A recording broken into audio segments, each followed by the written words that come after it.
আসসালামু আলাইকুম বন্ধুরা, বাংলার সহজ রান্না চ্যানেলে আপনাদের সকলকে স্বাগত। আজকে আমি আপনাদেরকে তৈরি করে দেখাবো ইলিশ মাছের পাতুরি। তো তার জন্য আমি এখানে কি উপকরণ নিয়ে নেব সেটা আপনাদেরকে দেখিয়ে দেবো। তবে বন্ধুরা, আপনারা কিন্তু অবশ্যই আমার এই ভিডিওটি প্রথম থেকে শেষ পর্যন্ত দেখতে থাকবেন। আশা করছি আপনাদের ভালো লাগবে। তো আমার চ্যানেলে যারা নতুন এসেছেন তারা কিন্তু অবশ্যই আমার চ্যানেলটিকে সাবস্ক্রাইব করে দেবেন এবং পাশে থাকা বেল আইকনটি ক্লিক করে দেবেন। তো বন্ধুরা, সবার প্রথমে আমি এখানে নিয়ে নিয়েছি 7টা ইলিশ মাছের পিস। তো ইলিশ মাছের পিসটাকে ম্যারিনেট করে নেব। তার জন্য এখানে নিয়ে নিয়েছি স্বাদ মতো লবণ আর হলুদ গুঁড়ো, আর নিয়ে নেবো অল্প একটু লঙ্কার গুঁড়ো। তো হলুদ, লবণ আর লঙ্কাটা দেওয়ার পরে আমি ভালোভাবে যাতে ম্যারিনেট হয়ে যায় সেই জন্য কিন্তু অল্প একটু সরিষার তেল এর উপরে নিয়ে নেব। তো সরিষার তেলটা আমি এইভাবে দিয়ে দিচ্ছি। সরিষার তেলটা দেওয়ার পরে কিন্তু আমি ভালোভাবে হাত দিয়ে মেখে ম্যারিনেট করে নেব। ম্যারিনেট করে আমি আধ ঘন্টা রেস্টে রেখে দেবো।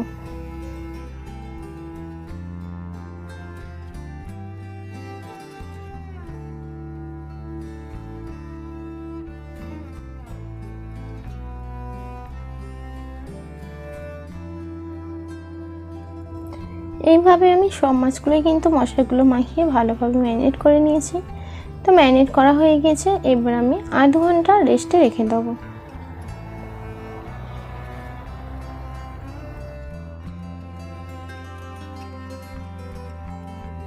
আমি রেস্টে রেখে দিয়েছি। এবার আমি একটা মশলা তৈরি করে নেব। তো এখানে নিয়ে নিচ্ছি, একটা জায়গার মধ্যে নিয়ে নিচ্ছি 2 চামচ সরিষা। তো বন্ধুরা, এখানে আমি কিন্তু 2 চামচ কালো সরিষা নিয়েছি। এবার আমি এর মধ্যে দিয়ে দেবো 2 চামচ হলুদ সরিষা। আমি এখানে 2 রকম সরিষা নিয়ে নিয়েছি। এরপর আমি দিয়ে দেবো 1 চামচ পরিমাণ পোস্ত। সরিষা পোস্তটা দেওয়ার পরে কিন্তু আমি ভালো করে 5 থেকে 10 মিনিট একটু ভিজিয়ে রেখে দেবো। তো এইভাবে আমি ভালোভাবে ভিজিয়ে দেবো যাতে তেতো না থাকে। তো অলরেডি আমি ভালো করে ভিজিয়ে নিয়েছি। 10 মিনিট পরে আবার আমি আপনাদের কাছে হাজির হব। তো বন্ধুরা, 10 মিনিট হয়ে গিয়েছে। আমি ভালোভাবে ধুয়ে ছেঁকে নিয়েছি সরিষাটাকে। ছেঁকে নেওয়ার পরে আমি যেহেতু আমি ইলিশ মাছের পাতুরি করব, তাহলে কিন্তু হাতে বাটা মশলাটাই খুব সুন্দর একটা টেস্ট হবে। সেই জন্য আমি এখানে শিলে বেটে নিচ্ছি। আপনারা চাইলে কিন্তু মিক্সচারও বেটে নিতে পারেন, কিন্তু শিলে বাটাটা বেশি টেস্ট হবে, সেই জন্য আমি এখানে শিলে বেটে নিচ্ছি। তো সরিষাটা দিয়ে দিয়েছি। সরিষাটা দেওয়ার পরে আমি এর উপরে দিয়ে দেবো 5টা কাঁচা লঙ্কা, আর দিয়ে দেবো অল্প একটু লবণ।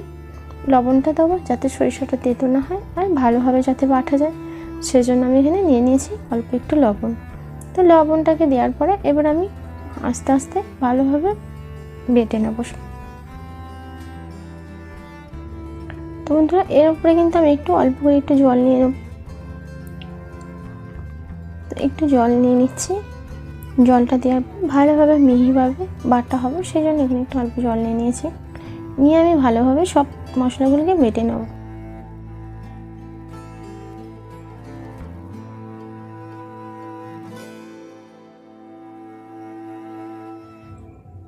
তো আমি সব মশলাগুলোকে ভালোভাবে বেটে নিচ্ছি। আমার বাটা প্রায় হয়ে গিয়েছে।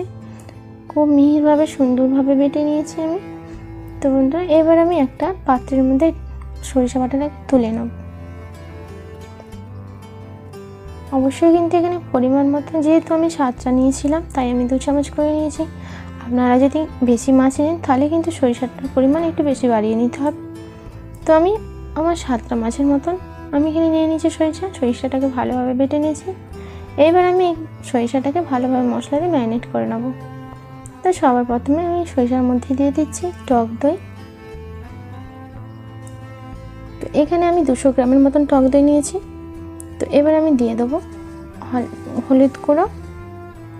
এখানে আমি 1 চামচ পরিমাণে হলুদ গুঁড়ো নিয়ে নিয়েছি।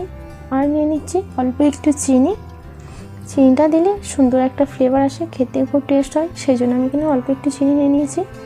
আর নিয়ে নিচ্ছি স্বাদ মতো লবণ আর 50 গ্রাম পরিমাণ সরিষার তেল। তো সবগুলোকে আমি একটু ভালো করে বেটে নেব।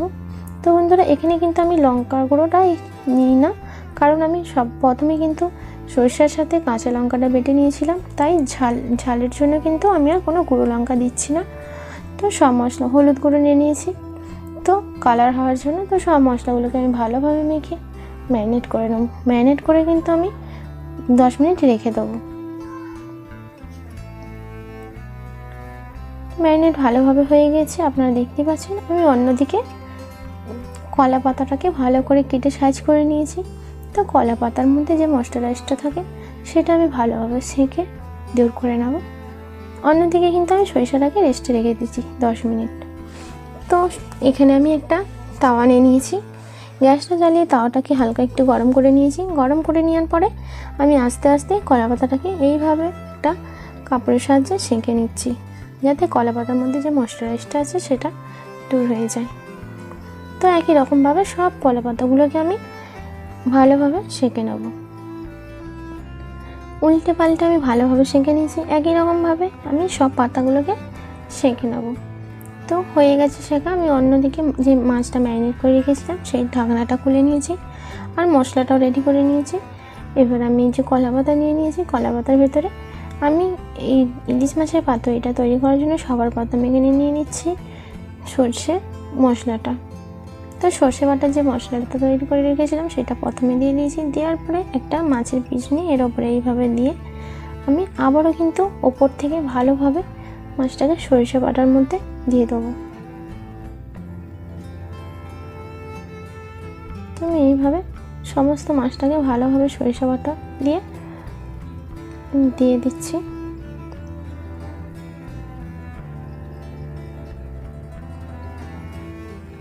তো আমি এখানে পরিমাণ মতনই কিন্তু সরিষা বাটাটা নিয়ে নিয়েছি। এরপরে আমি দিয়ে দেবো একটা কাঁচা লঙ্কা। এটা কাঁচা লঙ্কাটা দেওয়ার পরে এর উপরে আমি একটু সরিষার তেল দিয়ে দেবো, যাতে সুন্দর একটা ফ্লেভার আসে, খেতেও খুব মজা লাগে।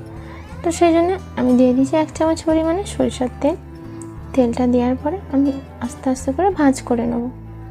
তো প্রথমে এই এক সাইডটা আমি এইভাবে ভাজ করে নিয়েছি, আলতোভাবে কিন্তু ভাজ করে নিতে হবে।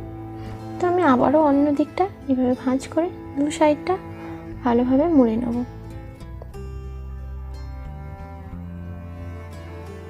এক সাইডটা মুড়ে নেওয়ার পর আবার একই রকমভাবে আমি অন্য দিকটাও এইভাবে মুড়ে নিচ্ছি। মুড়ে নেওয়ার পর আমি কিন্তু একটা সুতো থেকে বেঁধে নেব।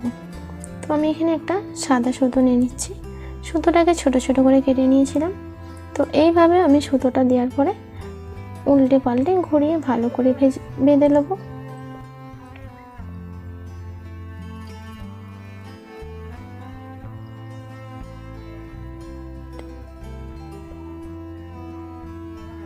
প্রথমে আমি এদিকটা এইভাবে বেঁধে নিয়েছি। এইবার আমি ঘুরিয়ে আবারও লম্বা দিকটা ভালো করে ঘুরিয়ে বেঁধে নেব। তো বন্ধুরা আমি এইভাবে বেঁধে নিচ্ছি, সেটা আপনাদেরকে দেখিয়ে দিচ্ছি, আপনারা দেখুন। তো আমি একটা আপনাদেরকে বেঁধে রেখে দিয়েছি, কেমনভাবে আমি ভাঁজ করে বেঁধে নিয়েছি। তো আমি আবারও একটা দেখিয়ে দিচ্ছি।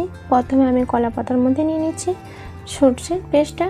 তো সর্ষে বাটাটা নেওয়ার পরে এর উপরে একটা মাছের পিস দিয়ে দেবো। এর উপরে মাছের পিসটা দেওয়ার পর আমি আবারও ওপর থেকে ভালোভাবে সরিষা বাটা দিয়ে দেবো।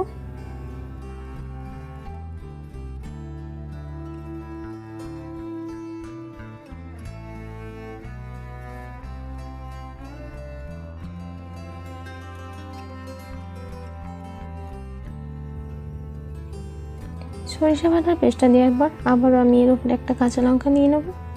কাঁচা লঙ্কা দেওয়ার পরে আবার 1 টেবিল চামচ পরিমাণ সরিষার তেল নিয়ে নেব। আপনারা দেখতেই পাচ্ছেন আমি এখানে 1 চামচ পরিমাণ সরিষার তেল নিয়ে নিলাম। নেওয়ার পর একই রকমভাবে আমি আবারও ভাঁজ করে নেব। এক সাইড ভাঁজ করার পর আবারও এক সাইড ভাঁজ করে নিচ্ছি, নিয়ে দুই সাইডটা ভালো করে মুড়ে একই রকমভাবে আবারও আমি বেঁধে নেব। তো বন্ধুরা আপনারা কিন্তু অবশ্যই এই রেসিপিটাকে ট্রাই করে দেখবেন। আশা করছি আপনাদের খুবই ভালো লাগবে।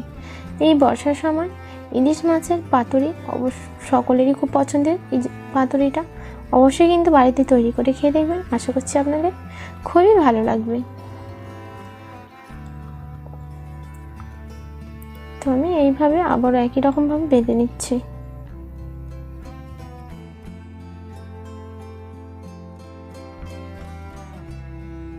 তো আমি ভালোভাবে বেঁধে নিয়েছি, কিন্তু টাইট করে বাঁধা যাবে না, কারণ যখন আমি এই মাছগুলোকে ভাপ দেবো ভেজে নেবো, তখন কিন্তু ভেতর দিক থেকে ফুলে যাবে, সেই জন্য আমি একটু লুজ করে বেঁধে নিয়েছি।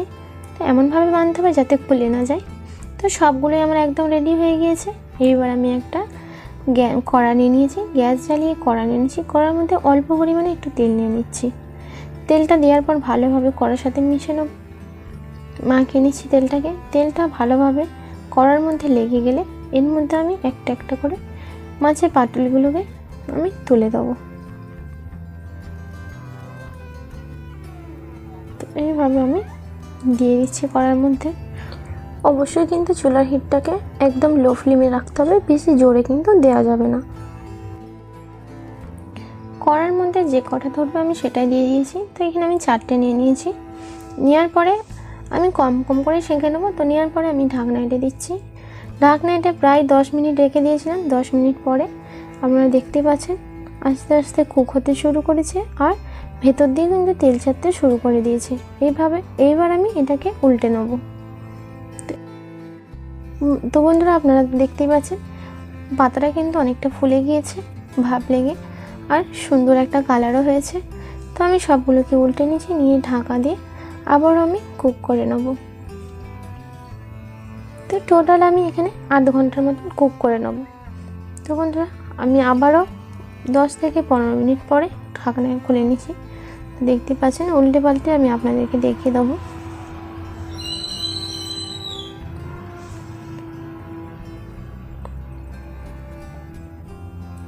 তো খুব সুন্দরভাবে ফুলেও গিয়েছে, ভেতর দিয়ে কিন্তু খুব ভালোভাবে কুক হয়ে গিয়েছে।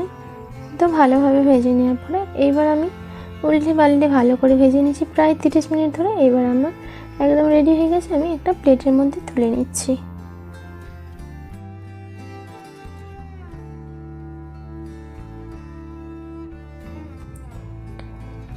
আমি কড়াই থেকে প্লেটের মধ্যে সবগুলোকেই তুলে নিচ্ছি। তো সবগুলো এখানে তোলা হয়ে গিয়েছে। প্লেটের মধ্যে যে কটা ধরেছে সেটাই আমি আপনাদেরকে দেখিয়ে দিচ্ছি। তো কতটা সুন্দর হয়েছে সেটাও কিন্তু আমি আপনাদেরকে খুলে দেখিয়ে দেবো। তো প্রথমে আমি আস্তে করে দইটাকে খুলে নিচ্ছি। খুলে নিয়ে ভেতরটা কতটা সুন্দর হয়েছে সেটা আমি আপনাদেরকে দেখিয়ে দেবো।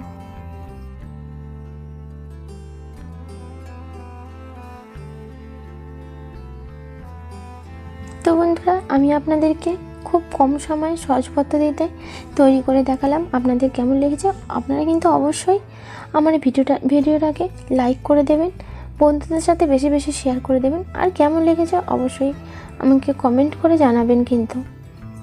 আর আমার চ্যানেলে যারা নতুন বন্ধু হয়ে আমার চ্যানেলটিকে দেখছেন, প্লিজ আপনারা অবশ্যই আমার চ্যানেলটিকে সাবস্ক্রাইব করে দেবেন আর পাশে থাকা বেল আইকনটি ক্লিক করে দেবেন, যাতে আমার ভিডিও আপনাদের সবার প্রথমে আপনাদের কাছে পৌঁছে যায়।